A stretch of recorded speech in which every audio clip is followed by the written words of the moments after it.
न्यायपालिका के द्वारा आज भारतीय जनता पार्टी को दूसरा करारा झटका। पहला अरविंद केजरीवाल को बेल देना और दूसरा कुश्ती संघ के पूर्व अध्यक्ष मौजूदा सांसद बीजेपी वाले बाहुबली ब्रजभूषण शरण सिंह के खिलाफ आरोप तय कर दिए हैं। आरोप तय करने का मतलब उनके खिलाफ केस चलाने के लिए पर्याप्त सबूत मौजूद हैं। ब्रजभूषण शरण सिंह मौजूदा भारतीय जनता पार्टी के सांसद हैं जो पानी पी पी कर बार बार चिल्ला चिल्ला कर कहते थे कि अगर मैं दोषी मिला तो स्वयं फांसी के ऊपर लटक जाऊंगा। महिला पहलवानों से जवाब बार बार मांगा जा रहा था कि तुम जो आरोप लगा रही हो उनका आधार क्या है। वो सारा दृश्य लाइव हम आपको दिखाते थे। वहीं जंतर मंतर के ऊपर महिला पहलवानों के साथ रहते थे, वहीं भीड़ में कैमरा लेकर सारा दृश्य आपको सारे दिन शूट करके एक पल पल की खबरें बताते थे कि क्या हो रहा है। महिला पहलवान कहती थी कि अगर हम गलत निकलाएं तो हमें फांसी के ऊपर चढ़ा देना। देश की जनता के सामने आ गए।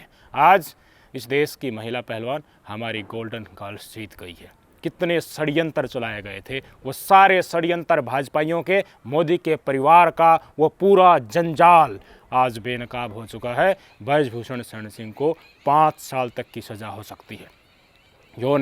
यौन उत्पीड़न, आपराधिक धमकी और किसी भी महिला की गरिमा को ठेस पहुंचाने के केस उनके ऊपर लगे हैं और दिल्ली की राउज रेवेन्यू कोर्ट उनके खिलाफ जल्द ही प्रोनाउंस कर देगी कि उन्हें इतने दिन के लिए सज़ा दी जा रही है। याद कीजिए वो समय महिला पहलवान बार बार कह रही थी कि अगर हम गलत मिल जाएं तो हमें फांसी के तख्ते पर चढ़ा देना, और तो इससे बड़ी बात और हम क्या कहें। महिला पहलवानों से बार बार सबूत मांगा जा रहा था। अंधभक्त मंडली ओछी टिप्पणी कर रही थी। क्या क्या कह रहे थे पता है? बजरंग पुनिया का भी यौन शोषण हुआ है। मज़े लिए, तब तक मज़े लिए और अब आंदोलन के ऊपर बैठ गए। इनको सीधा ओलंपिक में जाना है। इसी तरह की ओछी टिप्पणी की जा रही थी ना। अब क्या बोलेगी अंधभक्त मंडली? आज के दिन हमारे देश की आधी आबादी की जीत हो चुकी है और पूरी भाजपाई मंडली जो हमारी महिला पहलवानों को कोस रही थी, उनसे सबूत मांग रही थी, तरह तरह के अभद्र टिप्पणियां कर रही थी। क्यों? क्योंकि आरोप ब्रजभूषण शरण सिंह के ऊपर थे और वो भाजपा का सांसद मौजूदा था। क्या कहोगे इस अंधभक्त मंडली की सोच के ऊपर, जो हमारी महिला पहलवान जिन्होंने पूरी दुनिया में देश का झंडा लहराया, उनके इज्जत को तार तार कर रहा था साथ देने की बजाय। ये मोदी जी के द्वारा बनाया गया 2014 का नया भारत है, जिसमें अगर कोई भी अपनी हक की आवाज़ उठाता है और सड़क के ऊपर आ जाता है, बीजेपी सरकार से जवाब मांगता है, तो आतंकवादी, देशद्रोही, टुकड़े टुकड़े गैंग और विपक्ष के द्वारा प्रायोजित, और उनको सोशल मीडिया पर ये अंधभक्त मंडली माँ बहन की गाली और पता नहीं ऐसे ऐसे शब्दों से नवाजा जाता है जिसकी सोसाइटी में पहले 2014 से पहले कोई जगह नहीं होती थी।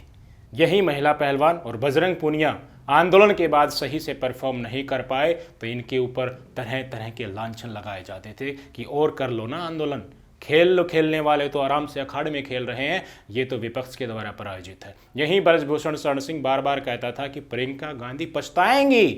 दीपेंद्र हुड्डा के कहने पर वो महिला पहलवानों से तो मिलने तो चलेगी, लेकिन जिस दिन सच्चाई का पता चलेगा उस दिन प्रियंका गांधी माथा पटकेंगी। लेकिन अब क्या करेंगे ब्रजभूषण शरण सिंह? यही ब्रजभूषण शरण सिंह कहता था कि अगर मैं दोषी मिल जाऊं तो मैं स्वयं फांसी के ऊपर लटक जाऊंगा, किसी को अपने शक्ल नहीं दिखाऊंगा।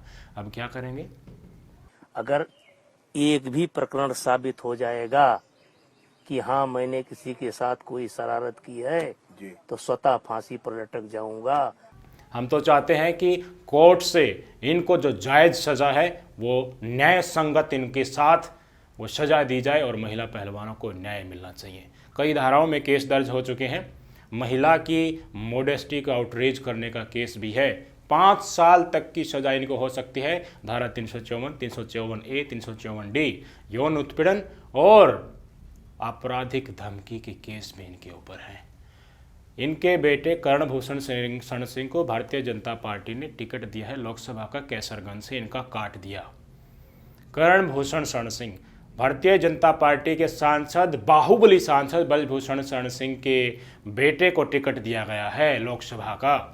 वित्त मंत्री निर्मला सीतारमण जी से सवाल किया गया कि देखिए वो तो अपराधी हैं, कोर्ट में केस चल रहा है, उनके ऊपर आरोप तय होने वाले हैं तो उनको टिकट क्यों दे दिया? तो निर्मला सीतारमण जी ने कहा था ना कि उनके ऊपर अभी आरोप तय नहीं हुए हैं, वो दोषी नहीं पाए गए हैं। अब भारतीय जनता पार्टी कर्णभूषण शरण सिंह का टिकट काटेगी या 20 मई को जो 5वें चरण में मतदान होने वाले है कैसरगंज की सीट के ऊपर, उससे पहले कोई बदलाव करेगी? क्या महिला पहलवानों की इज्जत और आबरू से खिलवाड़ करने वाली इस भाजपाई सांसद के परिवार को शिकस्त देगी, या फिर गृह मंत्री अमित शाह जिस तरह से कह रहे थे कि मैं अजय मिश्रा टर्नी को बहुत बड़ा आदमी बनाऊंगा, इसी तरीके से ब्रजभूषण शरण सिंह जैसे और गुर्गों को पालकर अच्छे अच्छे पदों पर बैठी और हमारे देश का नाम ऊंचा करने वाली महिलाओं की ऐसे ही यौन उत्पीड़न करके शोषण करने के लिए प्रेरित किया जाएगा।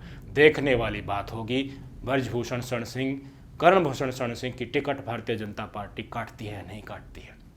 और जो लोग महिला पहलवानों के साथ डटकर खड़े रहे, इज्जत आबरू के साथ जो खिलवाड़ हुआ था उनमें उनका साथ दिया, आज उन लोगों का धन्यवाद हम करते हैं, क्योंकि वो समय ऐसा था, उस समय पर भाजपाई मंडली, बीजेपी आईटी सेल और पूरा पुलिस प्रशासन टूटा हुआ था, उसके ऊपर लठ बरसा रहा था, एक तरीके से घसीट रहा था, महिला पहलवानों को मानसिक प्रताड़ित कर रहा था कि ये आंदोलन से उठ जाए, इनका आंदोलन टूट जाए। मेडल बहाने भी चले गई थी हरिद्वार में, उसको भी ये अंधभक्त मंडली बता रही थी कि ये पूर्व नियोजित षड्यंत्र है।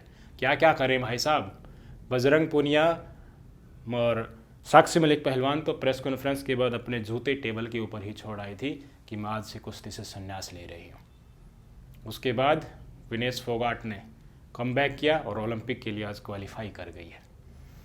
समझो 2014 वाले भारत में लौटो, जहां महिलाओं की इज्जत आबरू की तो एटलीस्ट कदर की जाती थी, वो सड़क पर आना नहीं पड़ता था, उनको आवाज़ उठाती थी तो पुलिस प्रशासन और न्यायपालिका पहले ही उनको न्याय दे देता था। कहाँ हैं आज हम? किन लोगों को सरकार आपने सौंप रखी है? जो किसानों की हत्यारे हैं उनको, महिला पहलवानों की यौन शोषणकर्ताओं को? रह क्या गया फिर? किसके साथ न्याय करेंगे? बेरोजगार दुखी हैं, किसान दुखी हो गए, पहलवान दुखी हो गए, कौन से वर्ग को छोड़ा है इन्होंने? आर्थिक असमानता चरम सीमा पर है, सरकार चल रही है या तानाशाह अपना डंडा चला रहा है? सोच लेना चाहिए। और जो लोग उस समय पर महिला पहलवानों के ऊपर ओछी टिप्पणी कर रहे थे और ब्रजभूषण शरण सिंह के पाले में खड़े थे, इनकी जय बोल रहे थे कि दबदबा तो है, दबदबा था और दबदबा रहेगा, उनको आज फिर से अपने दिमाग में मेमोराइज कर लीजिए। बबीता फोगाट, इन्हीं महिला आंदोलन करने वाली महिला पहलवानों की बहन, धरने प्रदर्शन के ऊपर नहीं गई। स्मृति ईरानी बबीता फोगाट को क्योट करके कह रही थी कि देखो उनकी बहन हमारे साथ है, तो जिस तरह से आरोप लग रहे हैं वो कैसे हो सकता है? नेशनल टेलीविजन पर स्मृति ईरानी कह रही है, बाल और महिला विकास मंत्रालय उनके पास है। आप सोच सकते हैं, संदेश खाली मामला वेस्ट बंगाल का, अब आरोप लग रहे हैं, चीज़ें सामने निकल कर आ रही हैं कि एनसीडब्ल्यू ने प्रेशराइज किया कि आप शिकायत दर्ज करो, ब्लैंक पेपर साइन करके ले लिया पीड़िताओं से, और राष्ट्रपति से जिन पीड़िताओं को बुलाया गया, मिलाया गया, गोदी मीडिया में बाद में बैठाया गया, इंटरव्यू कराया गया, वो फर्जी निकल आई हैं। उन्होंने कह दिया कि हमारे साथ कुछ हुआ ही नहीं है। ये है इस देश में इज्जत महिलाओं की। बिल्किस बानो का तो क्या हुआ अब सबको पता ही होगा। भाई साहब, ये मनुवादियों की सोच है, न ये लोकतंत्र को छोड़ रहे हैं, ना महिलाओं की इज्जत आबरू के साथ खिलवाड़ हो रहे हैं, उसको दबा रहे हैं, जबकि टिकट देकर उनको परोस रहे हैं, पालन पोषण कर रहे हैं। कैसरगंज की जनता क्या करेगी अब? ये बाहुबली हैं, इनके पास रिसोर्सेज हैं, सामने वाले को फटकने नहीं देते हैं, स्थानीय लोगों को धमका कर रखते हैं, तो हो सकता है फिर से जीत जाए इनके बेटे। लेकिन नैतिकता तो यही कहती है कि ऐसे लोगों के परिवार से किसी को भी भाजपा के या कोई भी पार्टी हो, उनके पास फटकने नहीं दिया जाना चाहिए। टिकट तो दूर की बात है, तभी असल न्याय सामाजिक रूप से जो होता है वो मिल सकेगा। लेकिन क्या इनको परवाह है? पुरुषोत्तम रिपाला की क्या टिकट काटेगी? गुजरात में हमारे क्षत्रिय समाज के लोग कितना बड़ा प्रदर्शन कर रहे थे, सामाजिक महापंचायतें हो रही थी, टिकट ही तो कटवाई गई थी, पूरा समाज सड़कों के ऊपर आ गया, ऐलान कर दिया इनको वोट नहीं देंगे, फिर भी टिकट नहीं काटेंगे, ठसक देंगे। लीजिए, ये तानाशाह की सरकार चल रही है। 2024 में फिर से आते हैं तो उसके बाद आपके घर में घुसकर वहीं करेंगे जो महिला पहलवानों के साथ हुआ।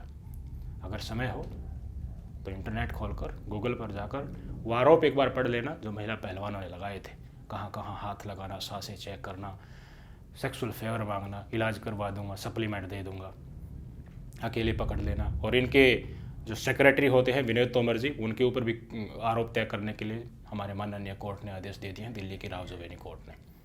कैसा भारत है, कैसा इन्होंने बनाया है और कैसा हम चाहते थे, आपके सामने है, निर्णय आपको करना है। नमस्कार।